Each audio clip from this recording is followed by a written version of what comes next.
Hello বন্ধুরা, মন্টির রান্নাঘর চ্যানেলে তোমাদের ওয়েলকাম জানাচ্ছি।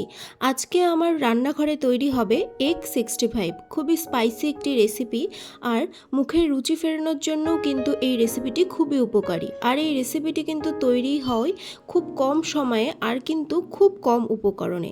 তো কিভাবে আমি এই স্পাইসি মুখরোচক রেসিপিটি তৈরি করলাম সেটি আজকে তোমাদের সাথে শেয়ার করব। তো চলো ঝটপট দেখে আসি রেসিপিটি আমি কি করে তৈরি করলাম। এই রেসিপিটির জন্য প্রথমেই আমি নিয়ে নিয়েছি 3টে সেদ্ধ করা ডিম।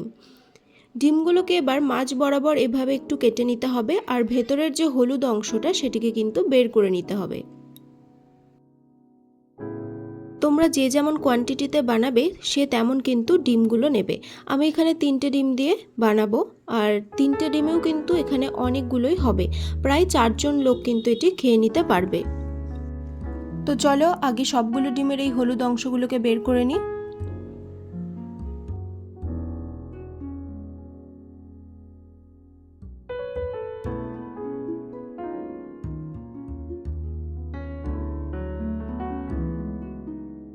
এবারে একটা ছুরির সাহায্যে এই ডিমের সাদা অংশগুলোকে কেটে নেব।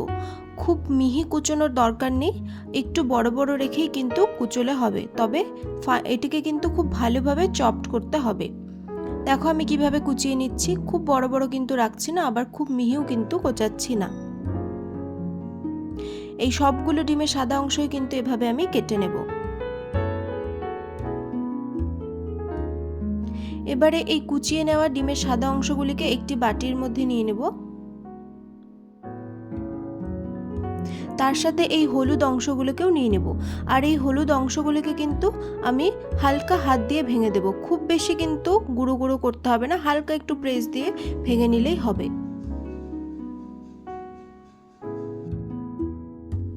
এবার এর মধ্যে দিয়ে দেব স্বাদ অনুযায়ী নুন, দিয়ে দেব 2টো মিডিয়াম সাইজের পেঁয়াজ কুচি,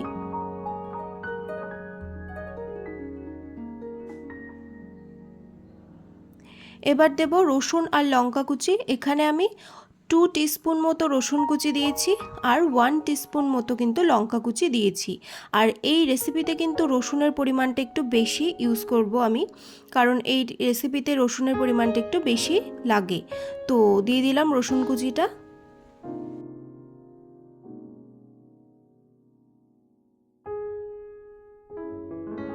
এবার এর মধ্যে দিয়ে দেব 2 টেবিল স্পুন মতো বেসন।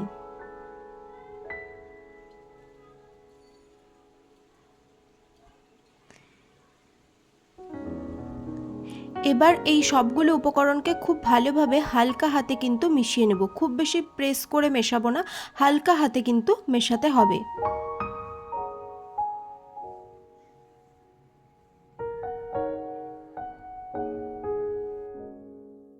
এবার এর মধ্যে একটা গোটা ডিম কিন্তু ভেঙে দিয়ে দেব, আর এই ডিমের কারণেই কিন্তু এটি খুব ভালোভাবে বাইন্ড হয়ে যাবে। ডিমটি দেওয়ার পর খুব ভালোভাবে এই পুরো মিক্সচারটিকে মিশিয়ে নেব। খুব কিন্তু প্রেস করে মাখবো না, হালকা হাতে কিন্তু এটিকে মেখে নেব।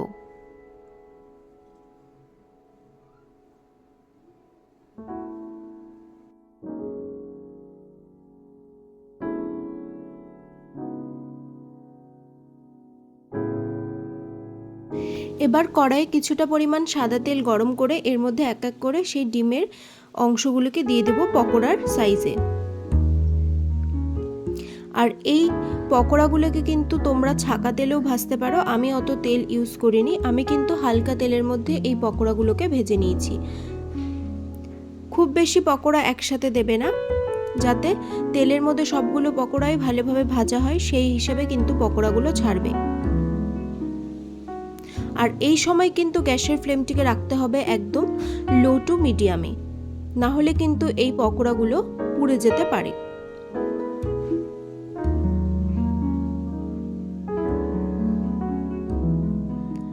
সবগুলো পকোড়া দিয়ে হালকা এপিট ওপিট করে গোল্ডেন ব্রাউন করে কিন্তু আমি এগুলোকে ভেজে উঠিয়েছি।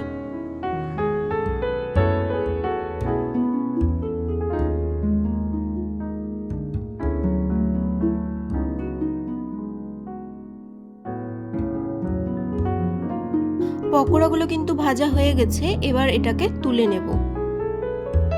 এবারে সেই সেম তেলের মধ্যেই আমি দিয়ে দেব একটা মিডিয়াম সাইজের পেঁয়াজ কুচি। এই সময় কিন্তু গ্যাসের ফ্লেমটিকে মিডিয়ামে রাখবো। এবারে দিয়ে দেব 2 টেবিলস্পুন মতো কুচনো রসুন আর 1 টিস্পুন মতো লঙ্কা কুচি। এবারে এই সবগুলো উপকরণকে খুব ভালোভাবে মিশিয়ে নিতে হবে এবং 2 মিনিট বা 3 মিনিটের মতো এটিকে কুক করে নেব, যাতে এটি হালকা নরম হয়ে আসে। খুব বেশি কিন্তু লাল লাল করে এটিকে ভাজার দরকার নেই। এবার এর মধ্যে দিয়ে দেব 1 টিস্পুন মতো কাশ্মীরি রেড চিলি পাউডার আর দিয়ে দেব 8 থেকে 9টা কারি পাতা। এবারে সবগুলো উপকরণকে খুব ভালোভাবে আরও একবার মিশিয়ে নেব এবং এই 2 মিনিটের মতো এটিকে কুক করে নেব।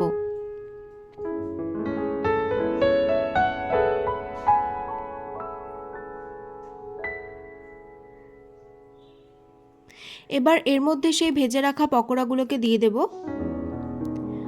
তারপরে খুব ভালোভাবে কিন্তু এই মশলাটির সাথে এটিকে মিশিয়ে নেব।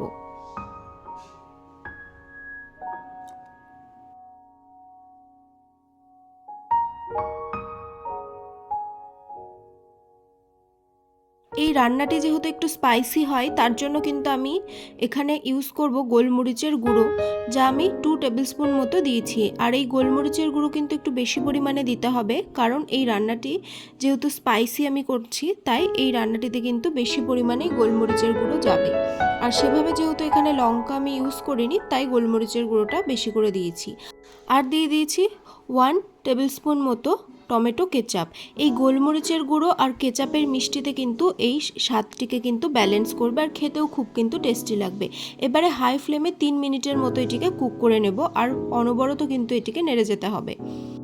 ব্যাস, তাহলেই কিন্তু তৈরি হয়ে যাবে স্পাইসি এগ 65। তাহলে বন্ধুরা, তৈরি হয়ে গেল এগ 65, সন্ধ্যার একটা মুখরোচক স্পাইসি রেসিপি। আর এই রেসিপিটি কিন্তু খেতেও খুব টেস্টি হয়েছিল আর খুব কম সময়ে খুব কম উপকরণে কিন্তু আমি এই রেসিপিটি তৈরি করেছি। বাড়িতে গেস্ট আসলে চটপট কিছু বানিয়ে দিতে চাইলে তোমরা কিন্তু এই রেসিপিটি অনায়াসেই তাদেরকে বানিয়ে দিতে পারো, তারা কিন্তু খেয়ে মুগ্ধ হয়ে যাবে।